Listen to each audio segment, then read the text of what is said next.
Comunidad, este 2023 será recordado como el año que puso el último clavo en el ataúd, tanto del universo cinematográfico de Marvel como del universo cinematográfico de DC. Y ambas compañías lo tienen bien merecido, porque ambas compañías se han alejado de la calidad y nos han entregado pura basura.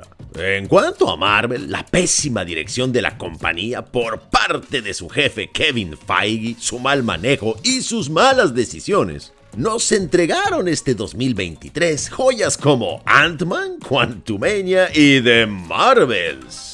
Eso sin contar todas las cochinadas que estrenaron en la plataforma de Disney que nos hicieron llorar sangre y nos hicieron sentir pena ajena. Sí, te estoy hablando a ti, Invasión Secreta. Por su parte, las cosas en DC no pintan nada mejor. Todavía tengo pesadillas después de ver The Flash. Y ya no hablemos de Blue Beetle o Shazam, por Dios. Cuando Zack Snyder estrenó El Hombre de Acero en 2013, todos nos volvimos locos con las posibilidades de un brillante universo cinematográfico de DC que pudiera competir contra las películas de Marvel. Tan solo 10 años después, todo se derrumbó. Todo fue una gigantesca pérdida de tiempo, una burla. ¿Se acuerdan que la idea original para el universo cinematográfico de DC era hacer las cosas con un tono más maduro, con calidad, sin tratar al espectador como un idiota y sin chistes fáciles? ¿Se acuerdan que la idea era demostrar que no importaba que estas historias estaban basadas en cómics,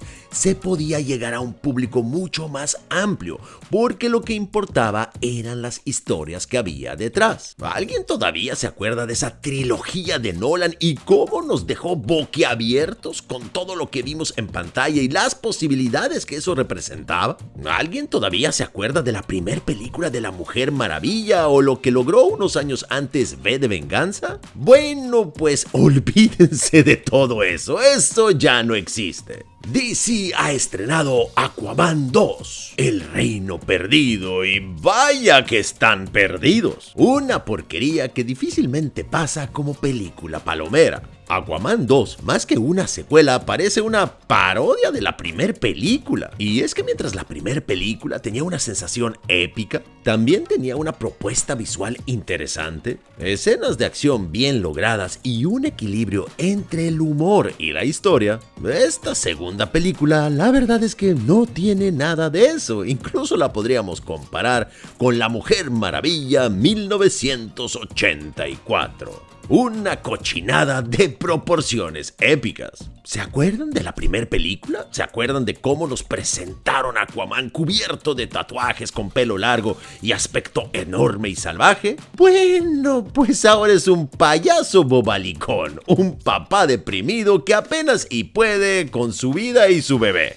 Y de verdad no entiendo. A DC le llevó años enteros recuperar la dignidad de Aquaman. Era un personaje que por mucho tiempo fue ridiculizado, estando más cerca del chiste que del heroísmo. Por Dios, ¿quién no se acuerda de Padre de Familia y su constante parodia? Por fin, después de mucho tiempo, DC logra de darle algo de heroísmo a ese personaje solamente para volver a convertirlo en un bufón. Esto es una mentada de madre al público, y no solamente al público de DC, sino al público en general. Y es que ¿cómo se atreven a estrenar en cines una película de tan baja calidad? ¿Cómo se atreven a cobrarle dinero a la gente por una historia como esta? Y es que no les miento, comunidad. La película parece estar diseñada para niños que solamente quieren ver criaturas marinas pelearse contra cualquier cosa. No vaya a ser que si les das un poco de historia se queden dormidos los pobrecitos. Así que para que los niños no se aburran, rápidamente pasamos de una escena a otra.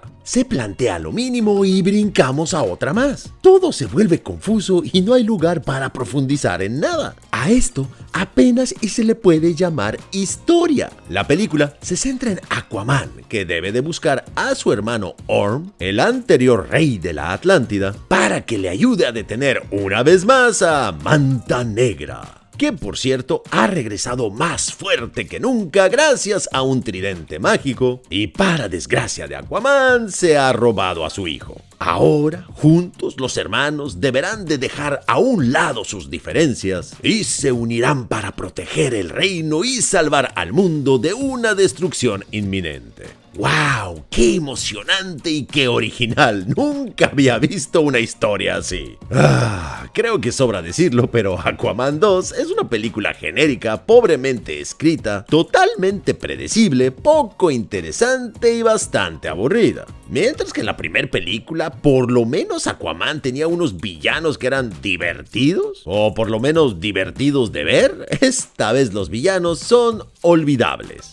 Bueno, con decirles que se inventan un conflicto de calentamiento global y después de 30 minutos se olvidan de él. Que siempre no, que no es importante. Vamos a otra cosa, no vaya a ser que los niños se aburran. Quizá lo único bueno de esta película, o mejor dicho, lo más rescatable, es la actuación de Patrick Wilson. Porque si soy honesto, Jason Momoa ni siquiera luce en su propia película. Incluso hay momentos que de verdad deseas que ya lo saquen de ahí, que ya no aparezca. En cambio, la presencia de Patrick Wilson logra ser bastante agradable.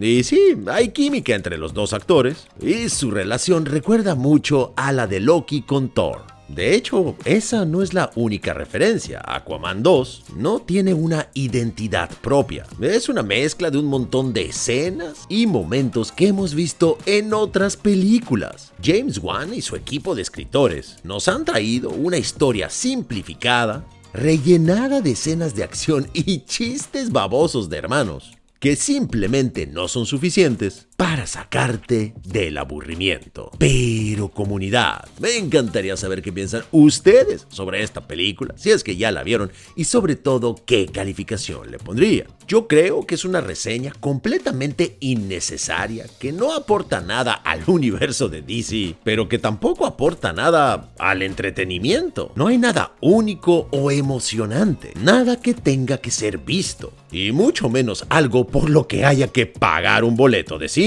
Y a eso habría que sumarle algo que a nadie se nos debería de olvidar. Y esa es la presencia de Amber Heard como Mera en la película. Y es que si recordamos, todo ese juicio entre ella y su ex esposo nos mostró cómo está sesgada la cultura de la cancelación. Johnny Depp perdió su trabajo, tuvo que perder millones de su dinero en un juicio para demostrar que se mentía sobre él, mientras que las acusaciones de Amber Heard ni siquiera tenían evidencia. Se demostró que Amber Heard mintió y no enfrentó ningún cargo criminal. Incluso sigue trabajando, no la sacaron de esta película, mientras que a Johnny sí lo sacaron de otros proyectos. Y yo creo que ese es un claro mensaje de Hollywood, de Warner y de DC, que a ellos no les importa. Y si a ellos no les importa, ¿por qué tendría que importarnos a nosotros su pinche peliculita? Por eso para mí, esta definitivamente es una manita abajo, un